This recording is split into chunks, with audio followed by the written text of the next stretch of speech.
ಎಲ್ಲ ನಮಸ್ಕಾರ ಸ್ನೇಹಿತರೆ, ಎಲ್ಲರಿಗೂ ಸುಸ್ವಾಗತ. ನಾನು ಬಂದಿರೋಂಥದ್ದು ಇವತ್ತು ಹೇಮಾವತಿಯ ಡ್ಯಾಮ್ ಹತ್ರ ಬಂದಿದ್ದೀನಿ. ಇದು ಎಲ್ಲಿರೋದು ಏನು ಎತ್ತ ಅಂತ ಹೇಳ್ಬಿಟ್ಟು ನಿಮ್ಗೆ ತೋರಿಸ್ತೀನಿ.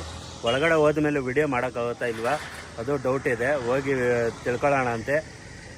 Welcome back to my channel. ನಾನು ನಿಮ್ಮ ಎಸ್ ಅಶೋಕ್ ಬ್ಲಾಗ್. ಈ ವಿಡಿಯೋ ಚೆನ್ನಾಗಿದ್ರೆ ಲೈಕ್ ಮಾಡೋದನ್ನು ಮರಿಬೇಡಿ, ಸಬ್ಸ್ಕ್ರೈಬ್ ಮಾಡಿ. ಬನ್ನಿ ಇವಾಗ ಒಳಗಡೆ ಹೋಗೋಣ ಅಂತೆ. ಸ್ನೇಹಿತರೆ, ನೋಡ್ತಾ ಇದ್ದೀರಲ್ಲ, ಇದೇ ವ್ಯೂ ಪಾಯಿಂಟ್ ಪ್ಲೇಸು. ಹೇಗಿದೆ ನೋಡಿ, ಸಖತ್ತಾಗಿ ಮಾತ್ರ ಬಿಲ್ಡ್ ಮಾಡವ್ರೆ. ಇದಿರೋ ಪ್ಲೇಸ್ ಎಲ್ಲಿ ಏನು ಎತ್ತ ಅಂತ ಬಿಟ್ಟು ನಿಮಗೆ ತೋರಿಸ್ಕೊಡ್ತೀನಿ. ಬನ್ನಿ ಒಳಗಡೆ ಹೋಗಿ ನೋಡೋಣ ಅಂತೆ. ಇವಾಗ ಹಿಂಗೆ ನಡ್ಕೊಂಡು ಹೋಗ್ಬೇಕು. ಹಿಂಗೆ ನಡ್ಕೊಂಡು ಹೋದ್ರೆ ಅಲ್ಲಿ ಕಾಣಿಸ್ತೈತೆ ನೋಡಿ ಡ್ಯಾಮ್. ಆ ಜಾಗಕ್ಕೆ ಹೋಗೋಣ ಅಂತೆ.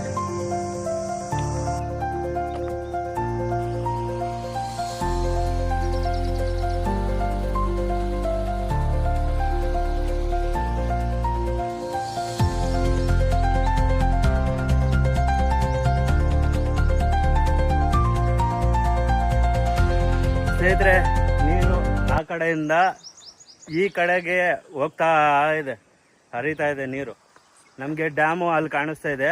ಆ ಡ್ಯಾಮ್ ಹತ್ರ ಹೋಗೋಣ ಅಂತೆ. ಫುಲ್ ಡೀಟೇಲಾಗಿ ಅಲ್ಲಿ ಹೋಗಿ ಹೇಳ್ತಾ ಇರ್ತೀನಿ. ಹೇಗಿದೆ ಅಂತ ಹೇಳ್ಬಿಟ್ಟು ದಯವಿಟ್ಟು ಕಮೆಂಟ್ ಮಾಡಿ. ಲಾಸ್ಟ್ ವಿಡಿಯೋ ಯಾರು ನೋಡಲಿಲ್ವೋ ಆ ವಿಡಿಯೋನ ನೋಡ್ಕೊಂಡು ಆಮೇಲೆ ಈ ವಿಡಿಯೋನ ನೋಡಿ. ಆ ವಿಡಿಯೋನ ಯಾರು ನೋಡಲಿಲ್ವೋ ಅದಕ್ಕೆ ನೋಡಿ ಲೈಕ್ ಮಾಡಿ, ಸಬ್ಸ್ಕ್ರೈಬ್ ಮಾಡೋದನ್ನು ಮರಿಬೇಡಿ. ಸಬ್ಸ್ಕ್ರೈಬ್ ಮಾಡಿ. ವೆಲ್ಕಮ್ ಟು ಹೇಮಾವತಿಯ ಡ್ಯಾಮ್ ಹತ್ರ ಬಂದಿದ್ದೀನಿ. ಇದಿರೋದು ಎಲ್ಲಪ್ಪ ಅಂತ ಹೇಳಿದ್ರೆ ಪಾಯಿಂಟ್ ಹತ್ರ ಹೋಗಿ ಹೇಳ್ತೀನಿ. ಬನ್ನಿ ಹೋಗ್ತಾ ಇರೋಣಂತೆ ಆ ಪಾಯಿಂಟ್ ಹತ್ರ.